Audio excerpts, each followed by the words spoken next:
Zdar lidi, zdraví vás Fermis. Hodně lidí se mě ptalo, čím nahrávám programy a tak si to dneska ukážeme. Takže samozřejmě je to programek jménem Fraps, ale k samotnému natáčení tohoto tutoriálu vám to natáčím přes Hypercam 3. Takže tohleto je teda Fraps a já používám verzi 3.4.7 a je to krekovaná verze. No a ukážeme si, jak ho nainstalovat. Takže otevřeme si internetový prohlížeč a najdeme na stránky, co budou v popisu videa, ale já vám je tady ukážu. Takže je to napsat nemusíte, kizdac.ic.cz/virida velkýma fraps.html.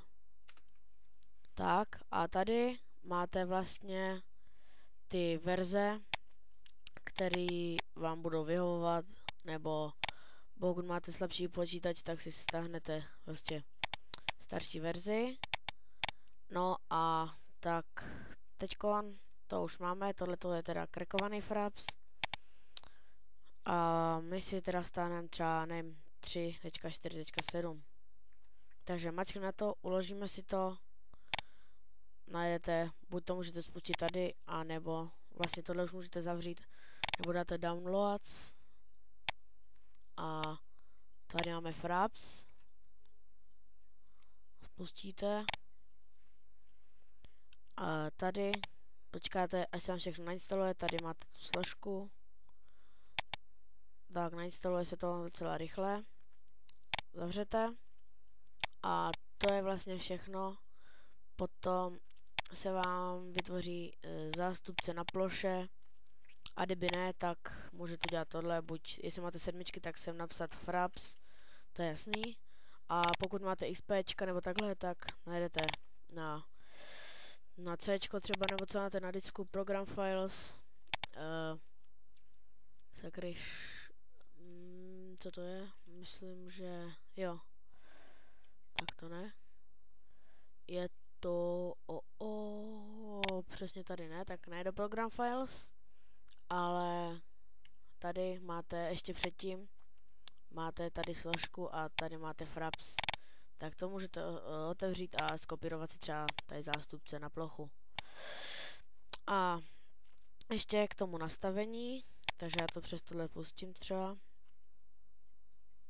A tady zaškrtnete, jestli chcete, aby vám šel Fraps hned, co se jako začne nahrávat, takže se schová.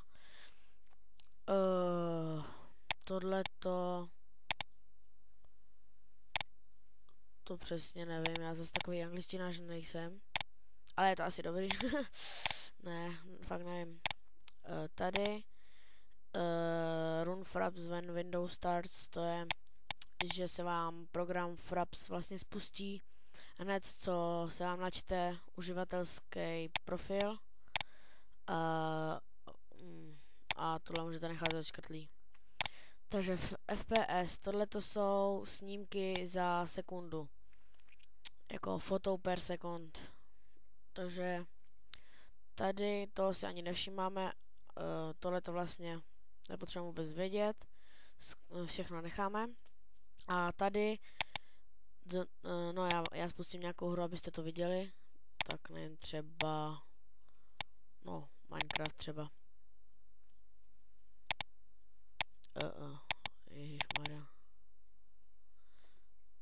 Nevím, co mě to tady straší, stejně se to spustí. Takhle.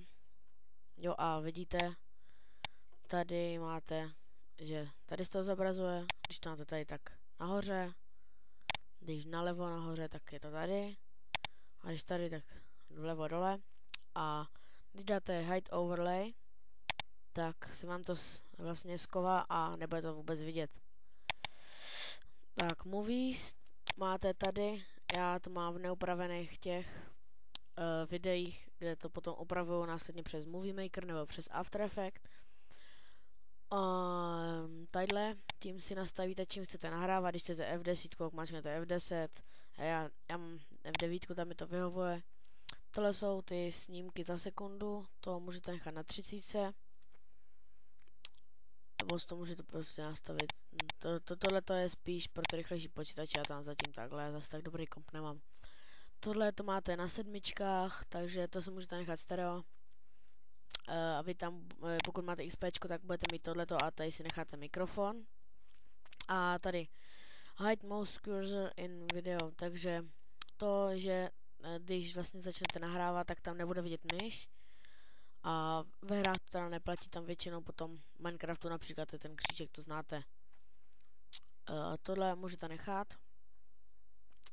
Potom tady máte screenshoty, to děláte prostě screenshot, no víte snad, co je screenshot, takže takhle vlastně se vám to udělá a vy to můžete mít zase nastavený ve své složce a dáte WAV a tady máte ty screenshoty, jo.